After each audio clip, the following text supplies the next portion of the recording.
मैंने संभवतः ऐसा कोई साक्षात्कार आज तक नहीं दिया। प्रारंभ किया, सूखे आसमान के तले और इंद्रदेव वर्षा करने लगे। क्या आप संन्यास लेंगे? ये तो बड़ा अद्भुत प्रश्न है। क्या आप खूब पैसा कमाना चाहते हैं? आपकी अभी भी राजनीति में रुचि है? काल की अवधि इतनी बड़ी है कि इसमें कहाँ खपेंगे आपको पता नहीं है। मेरे बाद रह जाने का जो बीज है वो मेरे द्वारा कमाया गया पैसा नहीं होगा। वो केवल दो चीजें होंगी।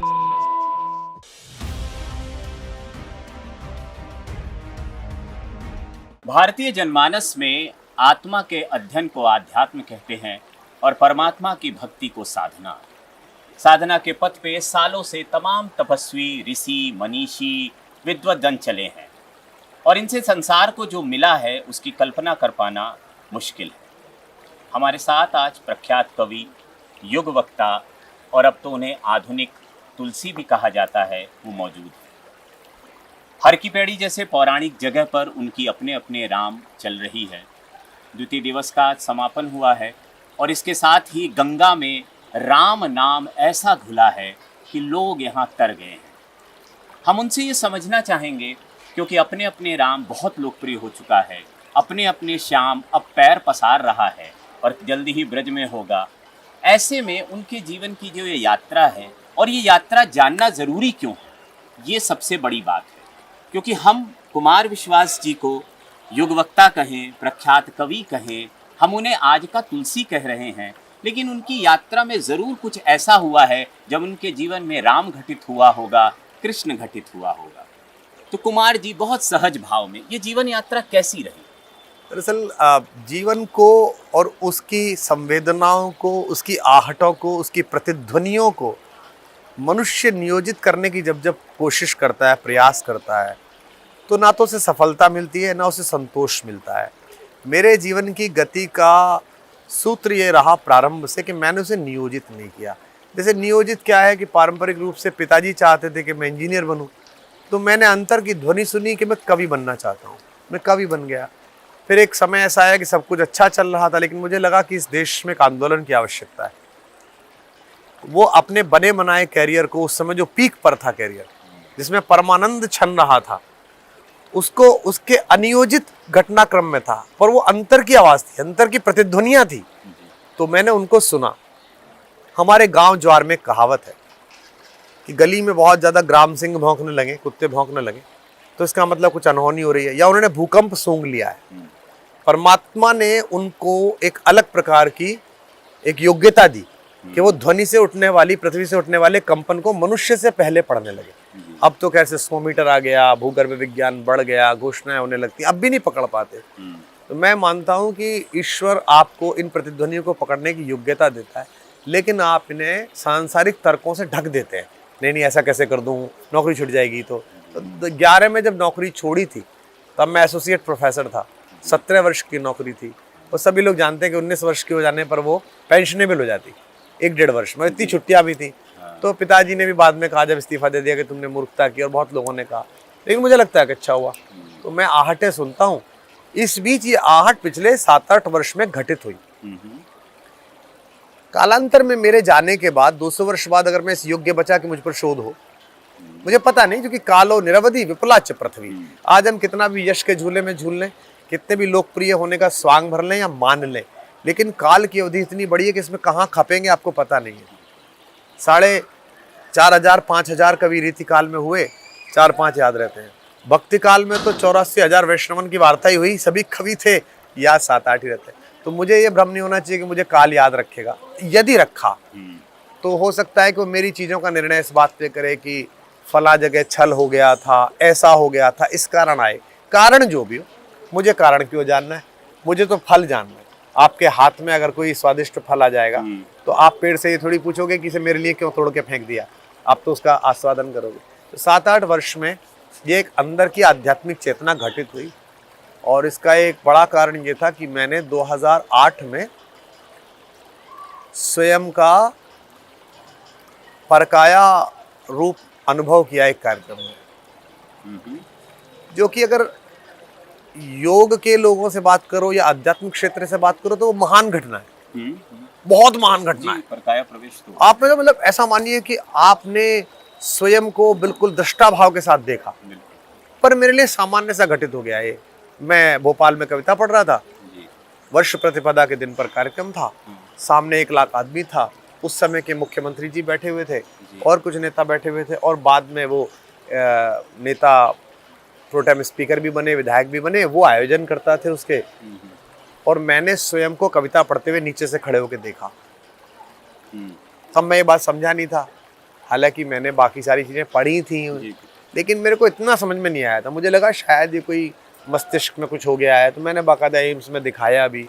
धीमे धीमे वो लगातार घटित होने लगा और आप अब स्वयं भी को वो पाते कई हैं। बार घटित हो जाता है। वक्ता के तौर पे स्वयं को वक्ता के देखते तौर थे। पे स्वयं को मैं सुनता हूँ कई बार, वो लगातार नहीं होता और वो मेरी योजना में नहीं है। मैं चाहूँ तो नहीं हो सकता, मैं चाहूँ कि कल के अपने अपने राम में मैं खड़ा होकर सुनूंगा, तो मुझे पता नहीं है। जी। वो हो सकता है कि केवी कुटीर में बैठकर 4 लोग जो आए उनसे बात करते में हो जाए कि मैं उनसे बात कर रहा हूँ और गौशाला के कोने पे खड़ा होकर मैं खुद को देख रहा हूँ। रोचक, बहुत रोचक। तो ये घटित हुआ और उसके बाद से आध्यात्मिक चेतना का प्रभाव। हम हिंदू धर्म में ये मानते हैं कि जो सन्यासी होता है, साधु होता है, महात्मा होता है और उसकी बहुत सारी अवस्थाएं हैं। परमहंस होता है, अवधूत होता है, जगत गुरु होते हैं, महात्यागी होते हैं, तप त्यागी होते हैं। इनका एक पूर्वाश्रम होता है। आप मान रहे हैं आपका पूर्वाश्रम खत्म हो चुका है? मुझे लगता है कि वो खत्म हो चुका है और उसमें वो विधिवत उसका तर्पण कब होगा, इस गंगा की धारा में वो संकल्प कब आएगा कि वो पूर्वाश्रम था और एक नया जीवन है। उसकी भी न तिथि निर्धारित है, ना उसकी कोई समय सीमा निर्धारित है। वो जिस दिन अंदर से उठेगा, जैसे इंजीनियरिंग के समय उठा था, जैसे आंदोलन के समय उठा था, जैसे राजनीति के समय उठा था, जैसे कविता के लिए उठा था, वो जिस दिन उठेगा उस दिन बिना वितंडे के वो संपन्न हो जाएगा, एक क्षण में संपन्न हो जाएगा। उसमें किसी बहुत तामझाम की आवश्यकता नहीं। तो मैं देश की जनता का एक सवाल हूँ, क्या आप संन्यास लेंगे? विदेह के बारे में एक पंक्ति जनक के बारे में लिखी है, जी। योगी भी है शरण जिनकी जो अनासक्त गेही, जय जय राजा जनक पुण्य देही विदेही। तो क्या है, अनासक्त गेही एक शब्द आता है। जी। मेरे जीवन में गृहस्थ आश्रम में होते हुए अनासक्ति आ गई है, भोजन को लेके, खाने को लेके, कपड़ों को लेके। पहले मेरी रुचि के बहुत सारे एंकर्स थे जिनमें मैंने अपने आप को बांध रखा था। जैसे बड़ा जहाज बड़ा एंकर फेंकता है, तो उसमें घड़ियां थी, उसमें मोबाइल थे, उसमें गाड़ियां थी। ऐसा नहीं है कि मैंने ये चीज छोड़ दी, अभी भी मेरे पास है, पुरानी दी हुई है या कोई दे दे। जी जी जी। ये सब था। यश की लिप्सा बची हुई है अभी थोड़ी थोड़ी, उससे संघर्ष चल रहा है अंदर अंदर और काफी सफलता मिल रही है उससे। ईर्ष्या बची हुई थी, काफी हद तक वो उससे भी लड़ाई 2-2 हाथ कर ली है। थोड़ी सी बची है तो और कर लेंगे, थोड़ा निवेदन कर लेंगे, तो वो उधर की तरफ कदम है और वो जब हो जाएंगे। हम गंगा की छाया में हैं और कुल्हड़ में चाय आ गई है। हाँ, जय गंगा मैया। हमारे एक आचार्य थे, वो कहते थे चरित्रवान चाय। कहते थे ये पंच तत्व में मिल जाएगी एक बार एक अदर पल्लव को छूकर। चरित्रवान चाय। चरित्रवान चाय। तो अब हर की पैड़ी गंगा पौराणिक स्थान है, कुंभ होता है अच्छे वर्ष पे यहाँ पे। आप अपने अपने राम यहाँ करें, क्या भाव जग रहे हैं आपके? मेरी पुत्री मेरे माता पिताजी को बद्रीनाथ केदारनाथ घुमाने के लिए ले गई थी, दर्शन कराने के लिए। तो मैंने कहा भाई हम भी चलें आपके साथ, तो हम चले आए। तो लौट के हमने गंगा सभा पे, यहाँ गंगा सभा ने प्रार्थना रखी थी, पूजा रखी थी माता गंगा की। उस समय संकल्प कराते समय सभा के पदाधिकारियों ने ऐसा कहा कि आप ये संकल्प करिए कि आप यहाँ आके माता गंगा को अपने अपने राम सुनाएंगे। तो एक बार संकल्प कर दिया तो पूरा करना है। तो ये अलग ही अनुभव है, अनिर्वचनीय अनुभव है। आप मालवीय द्वीप पर बैठकर जब बोलते हैं तो दोनों तरफ से गंगा माता की धाराएं बह रही। ऐसा लगता है कि जैसे माता आपको गोदी में उठा के, जैसे छोटे शिशु का तुलाना सुनती है ना, बोल के दिखा, बाबा बोल, दादा बोल। मुझे लगता है जब मैं खुद को सुनता हूँ, यहाँ बैठ के बोलते समय खुद को सुन रहा होता हूँ, तो मुझे वही अनुभूति हो रही होती है कि ये माता ने तो कितने कितने देखे हैं। यहाँ से तो आद्य शंकर भी गुजरे हैं, ये तो ब्रह्म कुंड है। लेकिन मेरे जैसा सामान्य एक वाचाल गृहस्थ उसको गोदी में उठा के वो कान पे लगा के सुन रही है कि बच्चा क्या बोलता है। आज के युवाओं को ये हर की पैड़ी समझाइए पहले, क्योंकि मैंने देखा है युवा आते हैं, ऋषिकेश जाते हैं, राफ्टिंग करते हैं, आपने भी की है और आपने कविता लिखी, आज ही आपने बताया कि वहाँ राफ्टिंग से पहले कविता, तो वो इसे सरपास करके चले जाते हैं। ऐसा देखिए, समझाइए इस जगह का महत्व की। देखिए लोक मंगल जो है वो जीवित रहता है। इक्ष्वाकु वंश के 2 राजाओं ने तपस्या की स्वर्ग जाने के लिए, मोक्ष के लिए तपस्या। एक की भगीरथ ने अपने पूर्वजों के मोक्ष के लिए, और एक त्रिशंकु ने की स्वयं के मोक्ष के लिए कि मैं सीधा स्वर्ग जाऊं। दोनों के माध्यम से एक एक नदी पृथ्वी पर आई। हाँ। भगीरथ के माध्यम से त्रिपदगा आई, गंगा आई, और त्रिशंकु के माध्यम से कर्मनाशा आई। इसका मतलब अगर आप निजी मोक्ष की कामना के साथ कोई काम करोगे कि मैं तर जाऊं, मैं स्वर्ग चला जाऊं, तो आपके अवयव के रूप में कर्मनाशा बचेगी। और अगर आप लोक मंगल के लिए तपस्या करोगे हरिशिला पर बैठकर, हर्षिल में बैठकर, और चाहोगे कि सगर के पुत्रों के साथ साथ आने वाली पीढ़ियों के बुजुर्ग भी तर्पण पाएं, तो आप भगीरथ की तरह सदैव पूजा जाओगे आप। तो ये इस जगह की महत्ता है जो सब इंस्टाग्राम वाले यूथ को मोक्ष समझ आ रहा है क्या? बिल्कुल समझ में आ रहा है। आ रहा है। मशीन जितनी ज्यादा बढ़ेगी, अध्यात्म की प्रासंगिकता उतनी ज्यादा बढ़ेगी। अपने अपने राम के 1 लाख के सैंपल में 70,000 युवा आता है। हाँ।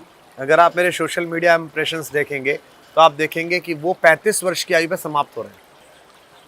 100 का सैंपल हम इंस्टाग्राम पे देखते हैं तो उसमें सबसे ज्यादा व्यूअरशिप जो है वो 38 ईयर्स तक आती है। यस। उसके बाद थोड़ा कम आती है, क्यों? उन्हें भाषा समझ में आ रही है, उन्हें कंटेंट समझ में आ रहा है। और यही कवि सम्मेलन में हुआ था कि पारंपरिक भाषा हृदय नहीं सुनना चाहते थे, वो दिल सुनना चाहते थे। तेरा दिल समझता है कि मेरा दिल समझता है, यहाँ ये समझ में आया। अब उन्हें सीधे सीधे आप समझाओगे, अगर उन्हें द्वैत अद्वैत सीधे ही सीधे आप उन्हें अगर इस अनहद नाद में ले आओगे तो आएंगे नहीं। तो उससे उन्हें वहां तक लाने के लिए, उसे रसपूर्ण बनाने के लिए संगीत का भी प्रयोग है। मैंने जो जो लिखा है, जो मुझसे भगवती ने लिखवाया, उस सब का प्रयोग है। तो मुझे एक किस्सा याद है, मैं यहाँ आता रहता हूँ, तन्मय जी हमारे बड़े प्रिय हैं, बुलाते रहते हैं। तो एक बार मैंने यहाँ आया तो मुझे किसी तीर्थ पंडित ने कहा संकल्प लीजिए। मैंने कहा क्या संकल्प लूँ? कुछ भी ले लीजिए, घर के लिए ले लीजिए, बच्चे के लिए ले लीजिए। तो खैर वो संकल्प हो गया। मैं शहर में गया, एक बड़े संत थे। मैंने कहा महाराज जी संकल्प क्या होता है? तो उन्होंने कहा संकल्प तो बहुत बड़ी चीज़ होती है भैया। मैंने कहा क्या होता है संकल्प? तो क्या ले लो संकल्प, कल से झूठ नहीं बोलोगे। आपके जीवन में क्या संकल्प है, क्या रहा है, और क्या कोई नया संकल्प लिया है? संकल्प साक्षी है बोलते हैं। मुझसे किसी ने कहा था वर्षों पहले, ये काम कर लीजिए तो ये चीज मिल जाएगी, और ये कोई नहीं जान पाएगा मेरे और आपके बिना। तो मैंने कहा कि भाई एक तीसरा आदमी और जान पाएगा जो तुमसे और मुझसे महत्वपूर्ण है, और वो है ईश्वर। वो जान पाएगा। तो हमारे यहाँ विवाह क्यों टिक रहे हैं?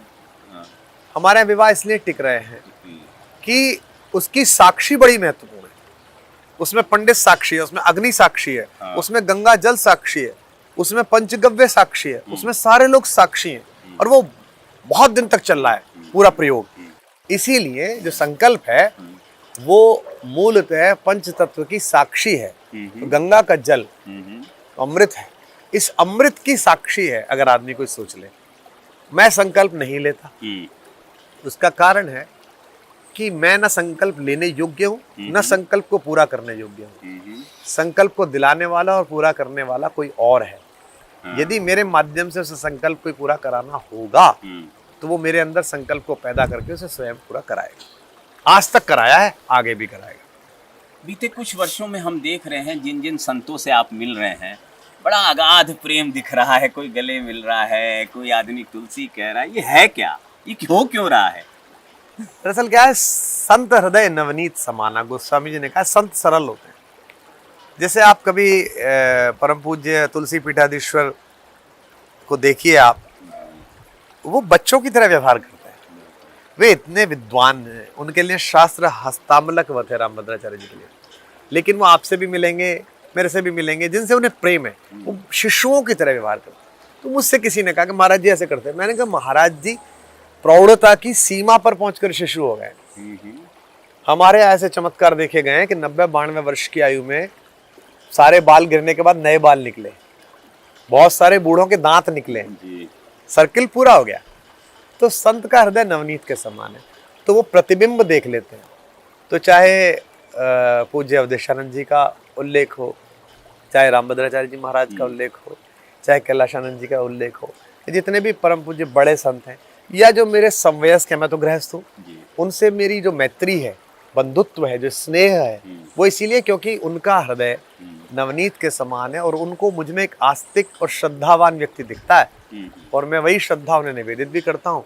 मेरे सिर पर इतना अहंकार नहीं है कि मैं उसे महामंडलेश्वर पूज्य अवधेशानंद जी के श्री चरणों में झुकाने से पहले सोचूं कि मैं कौन। मैं मानता हूँ मेरे सनातन धर्म की पीठिका के ये सबसे बड़े लोग, और मैं इनमें एक सामान्य विद्यार्थी हूँ, तो मेरा धर्म बनता है कि जब ये दिखाई दें तो मैं दोनों हाथ जोड़ूं और अपना मस्तक उनके चरणों में रख दूं। तो जैसी उपमाएं आपको मिल रही हैं, उन सब को न ग्रहण करते हुए भी, क्योंकि आपसे लोग आपको सुनते हैं, गुनते हैं और उसके बाद उनके अंदर परिवर्तन देखे जाते हैं। बहुत सारे ऐसे प्रसंग हम सुन ही रहे हैं। आज के धर्म पे आपके क्या विचार हैं? हमारे धर्म को युवता की आवश्यकता है। हमारे यहाँ जो एक मिथ बन गया है कि दांत गए वेदांत आ गया। 75 वर्ष के व्यक्ति को धार्मिक चेतना या आध्यात्मिक चेतना पता भी चल गई तो उसका उपयोग करने के लिए आयु कितनी कम बच गई, 15 वर्ष 20 वर्ष। लेकिन अगर 16 वर्ष के बच्चे को आध्यात्मिक चेतना पता चल गई, पूरा जीवन बचा है उसके पास उसे प्रयोग करने के लिए। इसलिए मेरा पूरा मन रहता है कि मैं युवाओं में ज़्यादा जाऊं और उनको ज़्यादा पता चल सके आध्यात्मिक चेतना के बारे में, और वो ईश्वर सफलीभूत करा रहा है। मेघ बरस रहे हैं। ठीक। चूंकि आपकी एक कवि की छवि रही है, बड़ी छवि रही है, और आपने कविता को बहुत व्यवस्थित किया मंचों के माध्यम से। आप धर्म में आए, अपने अपने राम हुआ, अपने अपने श्याम हुआ, हो सकता है अपने अपने शिव हो, या और कुछ भी हो सकता है। लेकिन इन सब का उद्देश्य हम सुन रहे हैं, आप बार बार बात करते हैं भारत कुलम खड़ा करना है। हाँ, चलने दीजिए, क्या दिक्कत है? बारिश ही तो है, तुम्हें दिक्कत नहीं है ना? कैमरे नहीं खराब होगी ना? चलो कुछ ठीक बोलो। है, हाँ, हाँ बोलो। भारत से हाँ। ये क्या है, भारत कुलम क्या है? मेरा जो सपना भारत कुलम का है, जिसमें विश्वविद्यालय बनाने का निर्णय है, हाँ। जो पहली क्लास से लेके बच्चे को इंजीनियरिंग तक, मेडिकल कॉलेज तक बनाएगा, जिसमें मैं लगा हुआ हूँ, वो मूलतः ये है कि हम एक ऐसा भारतीय विद्यार्थी तय करें, पैदा करें, उसको तैयार करें, जो विश्व मनीषा में तो नंबर 1 हो, AI में तो नंबर 1 हो, पर उसे AI का टूल डेवलप करते समय ये पता हो कि मायावी और मायापति में क्या अंतर है। AI तो माया है, लेकिन अगर उसका रावण की तरह प्रयोग करोगे तो मायावी हो जाओगे, और अगर उस पर अधिकार करके लोकमंगल के लिए प्रयोग करोगे तो मायापति यानी कि राम हो जाओगे। एक बाण काटी सब माया, जो गोस्वामी जी कहते हैं। इसीलिए AI का खतरा है कि AI गलत हाथों में न पड़ जाए। तो मैं भारत कुलम में ऐसे विद्यार्थी का निर्माण करना चाहता हूं जो आयुर्वेद के माध्यम से शरीर स्वस्थ रखे, 24 साल की उम्र तक उसके शरीर में पैरासीटामोल न जाए, डिस्प्रिन न जाए, गिलोय जाए उसके शरीर में, ताकि उसे इसका उपचार पता हो कि क्या क्या होता है। और दूसरा, वो जो देखे वो ऑर्गेनिक हो, वो जो खाए वो ऑर्गेनिक हो, वो जो सोचे वो ऑर्गेनिक हो, और भारतीय संस्कृति और संस्कार से वो पूरी तरह लबालब भरा हुआ हो, ताकि विश्व में विवेकानंदों की, भारतीयों की, अपालाओं की एक पूरी श्रृंखला खड़ी हो जाए। तो ये समय की मांग है, या आपको लग रहा है कि there is a gap there? समय की मांग है, समय की मांग है। और मुझे लगता है कि मेरे बाद रह जाने का जो बीज है, वो मेरे द्वारा कमाया गया पैसा नहीं होगा। वो केवल 2 चीजें होंगी, मेरी लिखी हुई कविता लोककंठ में कितनी है, और मेरा खड़ा किया हुआ संस्थान कितने लोगों के जीवन में नई क्रांति भरता है।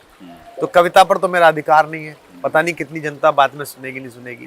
ये मैं एक काम करना चाहता हूँ जहाँ से लगातार लोग निकलें, और 100 वर्ष बाद, 200 वर्ष बाद, 300 वर्ष बाद बहुत सारे लोग बताया करें कि नोबेल पुरस्कार जिस लड़के को मिला, ये मूलतः भारत कुलम का पड़ा हुआ है। अब मैं कुछ सवाल लूंगा, कुछ सवाल शोध करके मेरी टीम ने आपके लिए दिए हैं, जल्दी जल्दी करेंगे क्योंकि हाँ, इंद्रदेव जी हैं, ठीक है।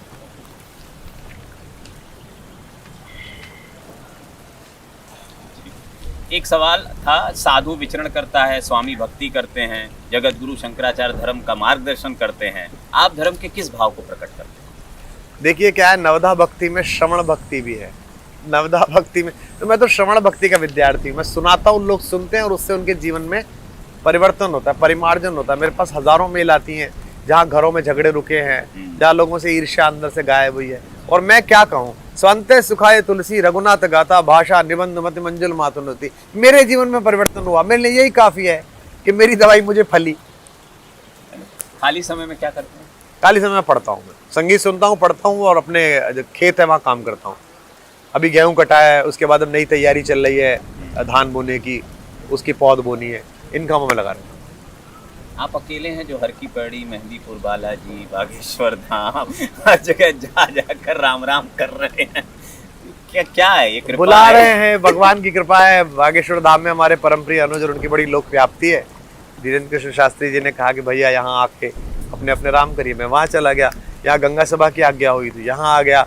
बालाजी महाराज के जो पुरी जी, नरेश पुरी जी, डॉक्टर नरेश पुरी जी, महंत साहब, उनका आदेश आया तो मैं चला जाता हूँ। मुझे बहुत आनंद आता है, मुझे वहाँ रह के, उन्हीं लोगों के बीच रह के बोलने करने में परमानंद आता है। 2 दिन पहले मैं भी बागेश्वर धाम था और मेरे बहुत सारे अनुभव सब्जेक्टिव रहे। अमूमन धर्म को लेकर मैं ऑब्जेक्टिव ही रहता हूँ, पर मेरे सब्जेक्टिव अनुभव रहे और मैंने सरकार को बोला भी। तो आप जब सीधे इन लोगों, क्योंकि संतों से आपका संवाद रहा है, लेकिन अब संत आपके प्रति स्नेह रखते हैं, अब जब आप उनसे जुड़ते हैं तो आपको वो चीज़ें दिखती हैं? मेरे लिए संत के आसपास होना आनंद का विषय है। जैसे मैं आज प्रसाद पाने के लिए परम पूज्य अवधेशानंद जी ने मुझे आदेश दिया, मैं आमंत्रित था तो मैं गया। तो प्रसाद पाने के क्रम से लेके बैठने तक उनके संवाद की जो सरसता थी, उनके संवाद का जो गांभीर्य था, मुझे उसने बहुत आनंदित किया।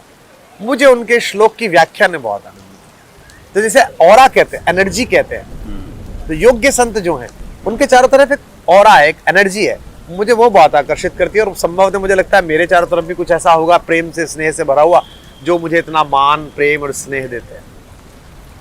दुनिया जिनके पीछे है, क्योंकि भगवान चाह रहा है। प्रसिद्धि को आप कैसे देखते हैं? प्रसिद्धि तो सुरसा है। वाह। जितना आप खुद को चाहोगे कि इसके मुंह में समाई, उतनी बढ़ती चली जाएगी। तो इसलिए इसके चक्कर में पड़ना चाहिए। इससे बचने का एक ही तरीका है, हनुमान जी की तरह बहुत छोटी काया करके बाहर निकलना। तो मैंने खुद को इतना क्षुद्र कर रखा है कि मैं इसके होने ना होने से अब ज्यादा संपृक्त नहीं। क्या आप महाराज बनना चाहते हैं? नहीं नहीं, महाराज के मैं अपने मन का स्वामी बनना चाहता हूँ, कि मैं अपनी इंद्रियों पे वश रख सकूं, स्वामित्व कर सकूं। क्या आप खूब पैसा कमाना चाहते हैं? नहीं, वो मैंने काफी कमा लिया, मुझे अब कोई ज्यादा आशा अपेक्षा नहीं है। बच्चे बहुत योग्य निकले हैं, ईश्वर की बड़ी कृपा हुई है। दोनों बेटियां बड़ी योग्य हैं, बड़ी सुशील हैं और बड़ा अच्छा काम कर रही हैं। बड़ी बेटी का बहुत अच्छा व्यापार है और मेरे लिए पर्याप्त है। हिंदी के कवि ने कभी नहीं सोचा था, किसी ने नहीं सोचा था हिंदी का कवि ऐसा रहेगा। इससे आगे तो लिप्सा है, इससे आगे तो पासबुक के नंबर है, उनका क्या करूंगा। जीवन भर काम ना करूं तो भी भगवती ने इतना दिया है कि जीवे में शरद शतम का जो मुहावरा है, उसमें मैं भी जी पाऊंगा, मेरी पत्नी भी जी पाएगी। आपकी अभी भी राजनीति में रुचि है? मेरी जगत कल्याण में रुचि है। मैं झूठ बोलूं कि मेरी रुचि नहीं है, मैं राजनीति में दृष्टि रखता हूँ। मुझे अच्छे बुरे लोग लगते हैं वहाँ, हर पार्टी में, हर पार्टी के लोग मेरे लिए अच्छे बुरे रहते हैं। तो मैं रुचि रखता हूँ, उसमें जानकारी रखता हूँ क्या हो रहा है क्या नहीं हो रहा है। पर हाँ, कोई नियमित रूप से मेरी ऐसी कोई लिप्सा, लालसा ऐसी कुछ। आप किस भगवान में सब आपके आराध्य? ये तो बड़ा अद्भुत प्रश्न है। मैं वैसे तो भगवान कृष्ण, भगवान राम और भगवान शंकर, इन तीनों में तो बहुत अधिक मन रमता है।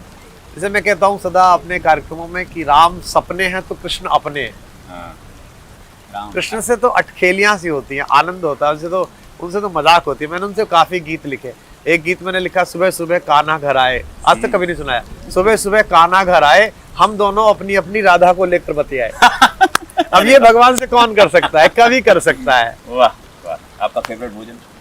मेरा फेवरेट भोजन देसी भोजन है, दाल, रोटी, कढ़ी, साग, सामान्य शाकाहारी, शुद्ध शाकाहारी। कोई सपना जो पूरा ना हुआ, बचपन का कोई सपना छोटा? मतलब सपनों के पीछे भागना मैंने छोड़ दिया।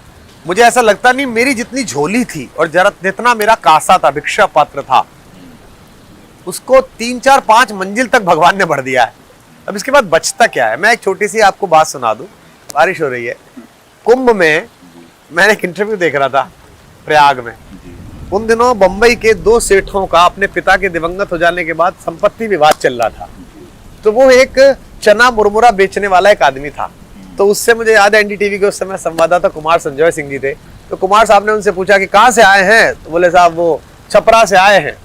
बोले क्या है? बोले लहिया चना बेचते हैं। कितना बिक जाता है? 150-200 रुपए का बेच लेते हैं साहिब। पत्नी भी बैठी है, बच्चा भी बैठा है। तो बोले अरे तो बहुत कम है, फिर कैसे काम चलाते हो? उस आदमी ने क्या जवाब दिया, अरे महाराज 200 रुपया बच जाता है, गंगा जी स्नान कर लेते हैं, आते जाते साधुओं का चरण छू लेते हैं, और क्या भगवान को लूटिएगा। 150 रुपए कमाने वाला आदमी कुंभ में बैठ के ये कह रहा है और क्या भगवान को लूटिएगा। और जो ये कह रहे थे कर लो दुनिया मुट्ठी में, वो 2 भाई मुट्ठी में नहीं आए। तो आप जो कह रहे हैं कि मेरा सपना क्या है, मेरी जितनी छोटी सी अंजुरी थी कि एक 2 BHK फ्लैट हो, एक गाड़ी हो, थोड़े से गीत लिख लूं, थोड़े से लोग जान लें। रात्रि में 3 बजे लोग आपको प्रणाम कर रहे हैं, गले मिलना चाह रहे, प्रतीक्षा में खड़ी है वहां भीड़ के, ये उठे तो इससे मिले। तो वही और क्या भगवान को लूटिएगा। आपके जाने के बाद आप दुनिया आपको कैसे याद करे, क्या चाहते?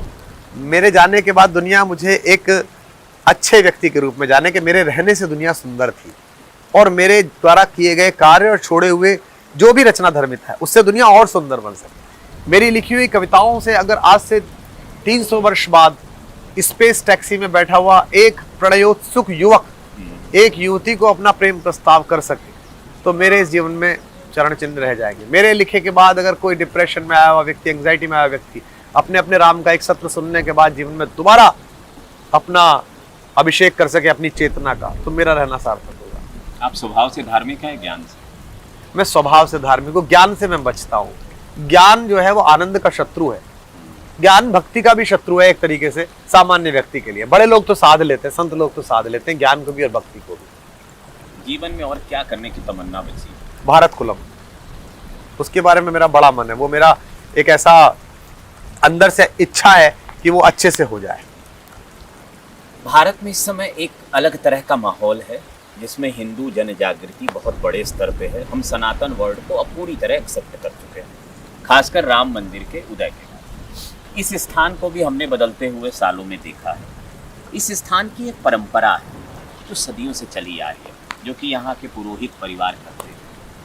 तो मैं चाहता हूँ कि आप कुछ ऐसा कहें कि कम से कम लोग समझ पाएं, आज के लोग जानें कि 4 पीढ़ी 5 पीढ़ी पहले का पोथी पे लिखा हुआ नाम है। जितने बच्चे इसको कार्यक्रम को सुने, उन युवाओं से मेरा अनुरोध है कि वे एक बार हर की पैड़ी आए। उन्हें जान के आश्चर्य होगा कि उनके परदादा के पदचिन्ह उन्हें यहाँ मिलेंगे। पूरे यूरोप में फैमिली ट्री को लेके बड़ा ऑब्सेशन है। लोग पूरी दुनिया घूम आते हैं कि मेरे दादा के दादा कहाँ थे और वो क्या करते थे। लोग चेकोस्लोवाकिया चला जाते हैं अमेरिका से ढूंढने के लिए, और यहाँ से चेक से निकले थे। यहाँ आइए, आपको आपके गांव का पंडित ढूंढ के बता देगा कि 1872 में आपके परदादा के परदादा आए थे, उनका नाम ये था, पत्नी का नाम ये है, पुत्र का नाम ये है। ये बिना कंप्यूटर के इतना बड़ा डेटा प्रोसेसिंग करना विश्व की किसी संस्कृति में, पुरोहित समाज का तो अभी ठीक से मूल्यांकन ही नहीं हो पाया है कि उन्होंने सनातन धर्म के 150 करोड़ लोगों के बारे में कितना बड़ा एहसान किया है। मैं जाता हूं दुनिया के, मैं देश भर के तीर्थों में जाता हूं, वहां बड़ी कृपा है, क्योंकि धर्म के क्षेत्र में गति है, सारे मंदिर के और प्रबंधक तंत्र सब आ जाते हैं, और उसके बाद मेरे गांव का पंडित ढूंढ के लाया जाता है, और मैं धीमे से पलट के देखता हूं और मुझे इतना प्रसन्नता होती है कि 80 वर्ष पहले मेरा परबाबा आया था, मेरा बाबा यहाँ आया था, उनके नाम लिखा, वो तो लिखना नहीं जानते थे, लेकिन लिखा हुआ है पंडित रूपराम शर्मा, पुत्र श्री डूंगरदत्त शर्मा। तो इतनी प्रसन्नता होती है, मैं उस पर हाथ फिरा के देखता हूँ। मैं इतिहास को अपनी इन पोरुओं के नीचे धड़कता हुआ अनुभव करता हूँ। तो सारे युवा जितने हैं देश भर के, उनको एक बार हर की पैड़ी आकर अपने अपने पंडितों से मिलके, पुरोहितों से मिलके अपनी वंशबेली का जानकारी लेनी चाहिए। बस 2 चीज़ों पे अंत करूंगा। पहला, एक वो कविता सुना दीजिए जिसके सब मुरीद हैं। दूसरा, रामचरितमानस की एक चौपाई ऐसी बता दीजिए जिसको हर दिन कोई गाकर अपने जीवन में वो ला सके जो पाना चाहता है। देखिए, सर्वाधिक लोकप्रिय चौपाई जो है वो मंगल भवन मंगल आ रही है, जो बहुत ज्यादा गाई जाती है, लेकिन उसमें केवल निवेदना है। उसमें एक आस्तिक और धार्मिक और भक्ति भाव से भरे हुए व्यक्ति की परमात्मा से ये कहना है कि आप अमंगल का हरण करने वाले और मंगल देने वाले हो, और अवध नरेश दशरथ के आंगन में अजर में विहार करने वाले भगवान मेरा मंगल करें। ये भी पर्याप्त है। और जहां तक आपने एक चौपाई की बात कही, मैंने विश्वविद्यालय सेवा में 17 वर्ष पढ़ाया। हिंदी विभाग में मैं आचार्य था, एसोसिएट प्रोफेसर था, आचार्य तो नहीं था। मैं ये कहता था वहाँ, और अब भी कहता हूँ, कि रामचरितमानस की प्रत्येक अर्धाली पर एक पीएचडी दी जा सकती है। अभी जब मैं बोलता हूँ 3 दिन 4 दिन, तो मुझे इतना संकोच रहता है, ये वाली बात रह गई, ये वाली बात रह गई। जैसे विनय न मानत जलधि जड़, मैं इस पर 2 दिन बोलना चाहता हूँ, सिर्फ आधी पंक्ति। विनय, जलधि और जड़, इन 3 शब्दों पर, और मुझे पूरा भरोसा है कि वो 3 दिन कम पड़ेंगे। तो इसलिए जो मानस मुक्तावली जो है ना, ये जो रामकिंकर जी कहा करते थे, ये मैं तो सागर है, आप इसमें जितना नीचे गोता लगा सकते हैं ला सकते हैं। मैं तब से पढ़ रहा हूँ, और जब भी मैं पढ़ता हूँ मारुति टीका सीताराम चतुर्वेदी जी की, स्मृति शेष पंडित सीताराम चतुर्वेदी जी की पलटता हूँ, या पोद्दार साहब की टीका पलटता हूँ, मुझे हर बार एक पंक्ति पर ठिठकने का मन करता है, और लगता है ये तो छूटी गई, इसकी तो व्याख्या नहीं। बहुत बहुत धन्यवाद आपका। एक कविता की लाइन मैं 2 पंक्तियां पढ़ देता हूँ, 2 पंक्तियां ही पढ़ देता हूँ कि हमने प्रारंभ किया सूखे आसमान के तले और इंद्रदेव वर्षा करने लगे। मैंने संभवतः ऐसा कोई साक्षात्कार आज तक नहीं दिया, हजारों साक्षात्कार में। मैं इतना ही कहना चाहता हूँ कि शायद मेरे गीत किसी ने गाए हैं, इसीलिए बेमौसम बादल आए। राम सुखदास महाराज जी की एक परंपरा थी जिसमें राम कथा गाई जाती थी। डोंगरे महाराज जी की भी एक परंपरा थी जिसमें भगवत गीता की जाती थी। यहीं ऋषिकेश में डोंगरे महाराज जी को अपनी पत्नी के निधन की सूचना मिली थी और वो किस्सा सभी को पता है। आज के युग में कथा बढ़ रही है, लोगों की श्रवण शक्ति भी बढ़ रही है, चाहे वो सोशल मीडिया की वजह से हो, चाहे वक्ताओं द्वारा क्रिएट की गई रुचि की वजह से हो। तो हम ऐसी कामना करेंगे कि इन श्रोताओं को ऐसा ज्ञान मिलता रहे, उनको युग मनीषी मिलते रहें, उनको युग वक्ता मिलते रहें, और हम कामना करेंगे कि राम कथा का प्रसार होता रहे और भारत कुलम का निर्माण। धन्यवाद। बहुत धन्यवाद, बहुत आभार।